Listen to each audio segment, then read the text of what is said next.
Welcome back to Oregon. Most people know this state from its postcard side. Towering pine forests, rugged coastlines, and dynamic cosmopolitan cities. But there's another Oregon, a stretch of small and remote communities struggling just to survive. Yes, this is the beaver state you rarely see. Today, there's no talk of beauty. Instead, we're facing harsh truths. We'll explore at least 15 small and isolated towns that rank statistically among the worst, measured by disturbing crime rates, high unemployment, deep poverty, and geographic isolation that cuts them off from opportunity. Get ready, this won't be easy.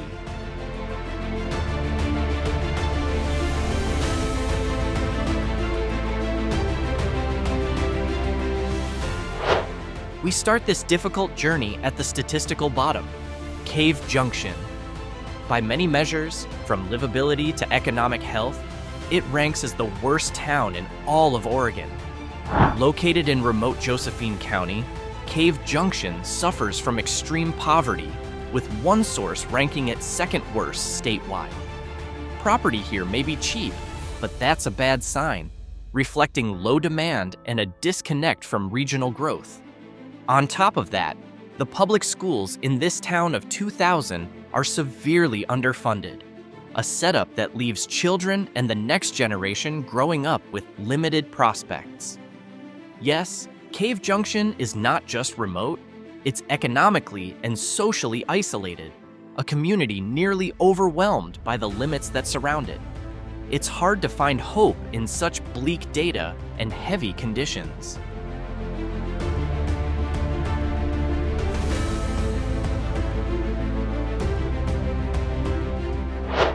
Right above Cave Junction sits Falls City. Just as grim, its statistics feel like they've been forgotten. Its livability score sits at only 53%, with other sources citing 63%, still low, even bleak. For comparison, similar towns often score above 80 or 90. Falls City is proof of how long-term neglect can rot a community to its core.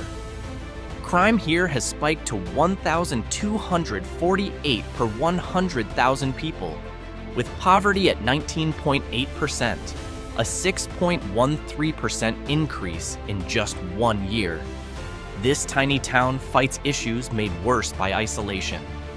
Even Google Street View hasn't updated this area in over a decade, a stark symbol of how cut off it is from outside investment or attention.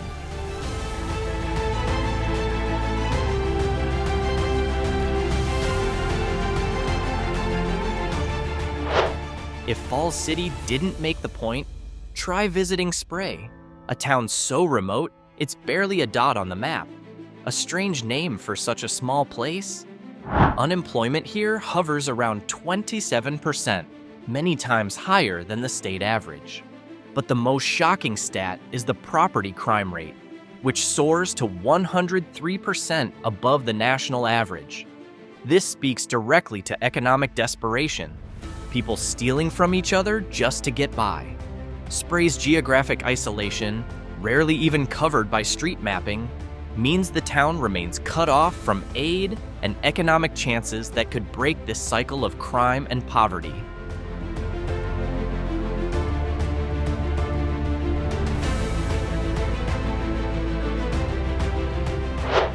After seeing 3 towns arguably among the most distressed, this next one shows even deeper trouble, social crises, and institutional failure. Welcome to Sweet Home, a city that has become synonymous with the drug epidemic, a social problem directly fueling high rates of drug-related crime. Far from being sweet, this town of nearly 10,000 shows a direct link between social problems and public disinvestment. Schools here receive 30% less funding than the national average. That lack of support blocks any real effort to offer quality education as a path out of poverty and addiction. This community is stuck in a vicious cycle where poverty and lack of educational support feed into each other.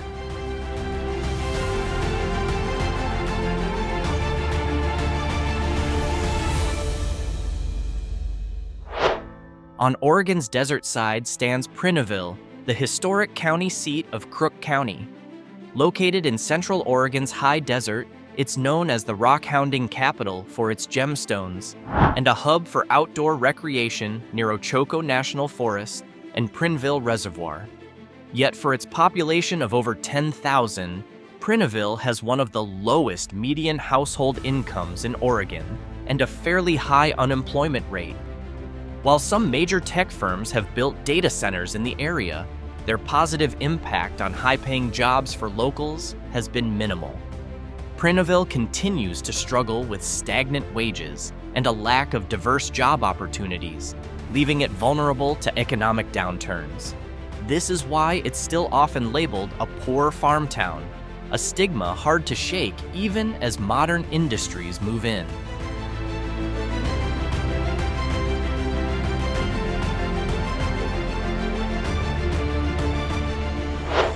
Along the Rogue River and Interstate 5, Grants Pass offers another case of layered institutional failure. The city consistently ranks low in three key areas: crime, income, and school funding. Even more alarming, the drug abuse crisis in Grants Pass has reached dangerous levels, unraveling social stability and raising law enforcement costs. In 2023 alone, the city recorded 137 overdose cases and at least 14 deaths. The combination of unsafe streets, limited economic opportunity, and underfunded education has created an environment that's incredibly hard to grow up in or invest in.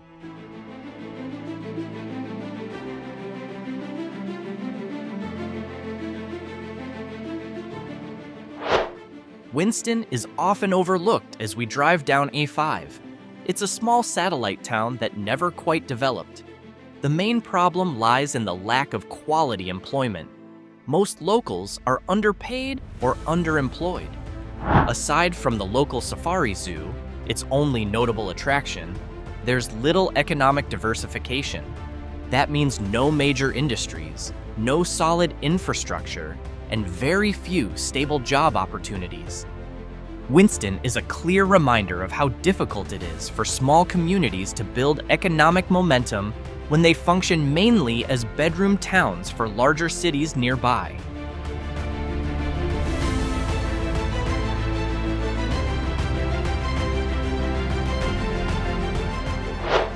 Next is Sheridan, a town still trapped in its economic past. The root of its struggles lies in a deep, historical dependence on the timber industry, an industry known for its boom and bust cycles and long-term decline over the decades. That has left Sheridan with little long-term job stability.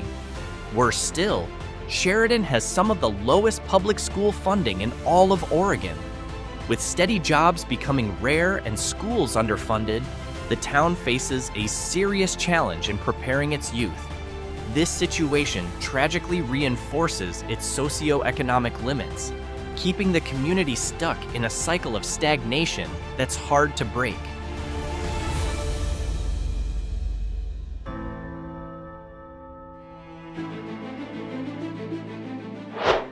From underfunded education in Sheridan, we move now to the southern coast. Located at the far edge of southern Oregon, Brookings faces problems common to isolated coastal communities.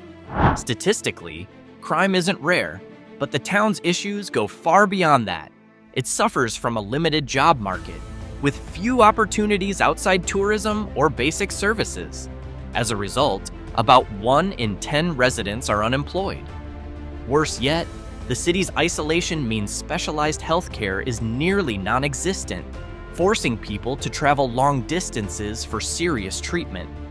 Most visible is the growing struggle with homelessness and drug addiction, putting enormous pressure on local resources and public safety. Brookings shows how isolation doesn't just limit economic opportunity, it also cuts off access to the vital services needed to fight social crises.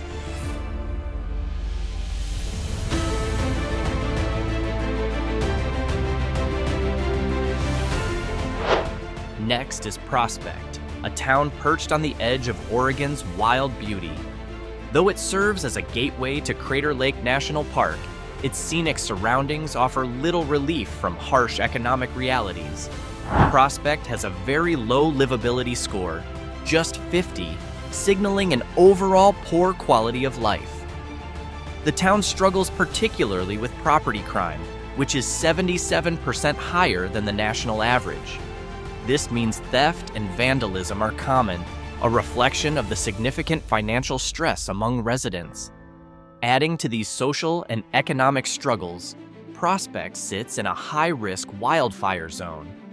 Every summer brings real threats of evacuation, insurance hikes, and destruction, forcing locals to live with constant uncertainty.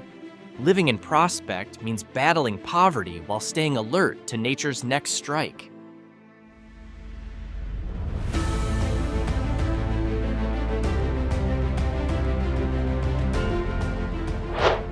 After seeing the contrast between nature and hardship in Prospect, we head to Roseburg. It fares no better. The city wrestles with persistently high unemployment, worsened by a serious drug crisis, especially opioids, that has gripped the community and driven related crime. Lack of high-paying jobs across Douglas County forces many residents to commute long distances, often to larger cities like Eugene, just to find stable wages. This limited opportunity and economic strain directly impact the region's mental and social health. Roseburg feels stuck in a vicious cycle where public health challenges and economic decline keep feeding each other, creating a community that's increasingly hard to live in.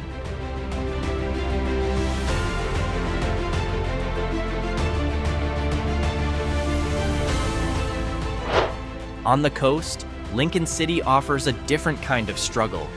Known for its 7.5-mile sandy beach, this town presents the image of an Oregon coastal gem, but underneath, it faces an identity and economic crisis. Lincoln City has become a magnet for retirees and vacation home buyers, leading to a shocking rate of vacant homes. Nearly 1 in 3 properties sit empty. While that might sound ideal for a peaceful retirement, the flip side is troubling.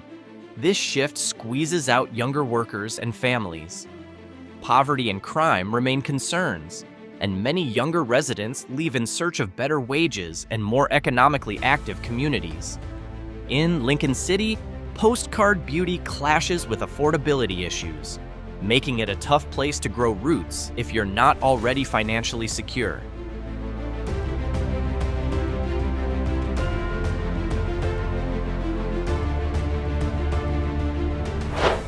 Next is Maupin, a town nestled along the Deschutes River and hidden beneath Mount Hood. Known widely as a haven for outdoor lovers, especially rafting, this town also harbors a darker, more unsettling side. The area surrounding the Deschutes corridor has been tied to chilling true crime history, including the presence of serial killer Israel Keyes and the still unsolved Lava Lake murders. Beyond the criminal past, Maupin faces serious environmental challenges, especially concerning water quality, which directly affects the Deschutes River and the local economy that depends on it. Surrounded by dry, windy terrain, the community also contends with constant wildfire threats every season. In Maupin, isolation doesn't just mean peace, it also brings exposure to harsh nature and a haunting history.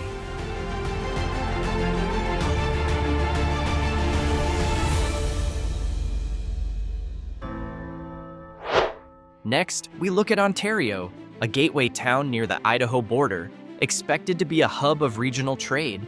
Instead, it carries the burden of being Oregon's 3rd most dangerous city.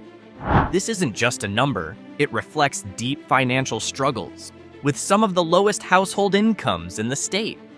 While housing prices seem affordable, that's a red flag, not a perk, indicating low investment and weak demand. Ontario feels like a place stuck in the middle of trade routes without ever fully benefiting from them.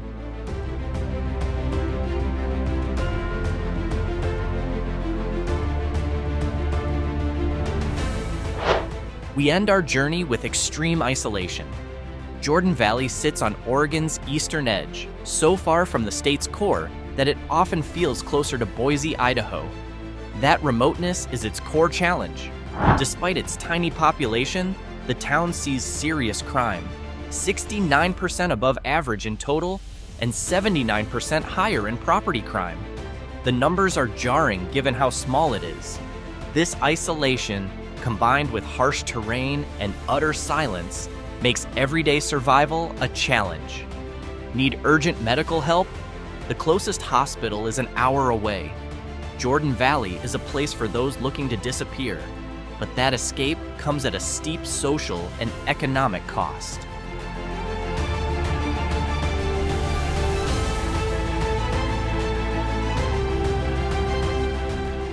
Across these 15 towns, we've seen how Oregon's majestic beauty often hides deep human struggles. The harsh stats around crime and poverty aren't just numbers. They reflect real communities fighting to survive amid isolation and neglect. Still, identifying these weak points is a first step toward awareness. In the end, this list isn't meant to judge, but to highlight the reality that many parts of the Beaver State are in urgent need of investment and care. Behind every challenge, there are people who deeply love their land. Let's hope the future brings social and economic healing to these towns.